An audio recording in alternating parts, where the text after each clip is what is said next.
I've been campaigning for 22 years, so there's, numerous attacks on our pro-life laws. I believe that it's about bodily autonomy, it's about human rights, but it's every woman's right to choose when and if she decides that she wants to become a mother, because it's a massive job. Northern Ireland is the only country in the UK that abortion is illegal in most cases.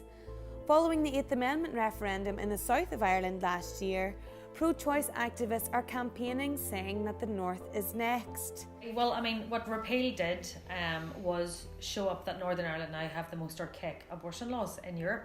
We're like 5th or 6th in the world. It's really, really shocking. So Alliance for Choice are a group of cross-community activists who campaign for free, safe and legal abortion in Northern Ireland.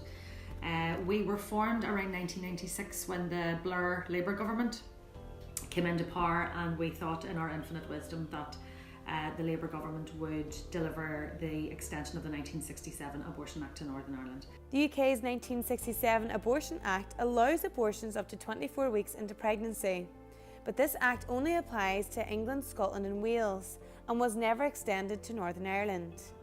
This means that in circumstances of rape, incest or fetal abnormality, having an abortion in Northern Ireland is criminalised. Well, when you talk about a fetal abnormality, firstly, is not a medical term, because we're all fetal in some shape or form, from the moment we're conceived. So what would be the humane thing to do in those particular circumstances would be to care for that woman who receives the poor diagnosis. There's no difference in the child that's conceived in rape than a child that's conceived in by any other means. It's still an unborn child who should be protected. There's no need to change the law here. Our women are safer and unborn children are safer. We'd say Northern Ireland is one of the last places where babies are safe in the womb, so we want to keep it like that. On average, 28 women travel from Northern Ireland to England for an abortion every week.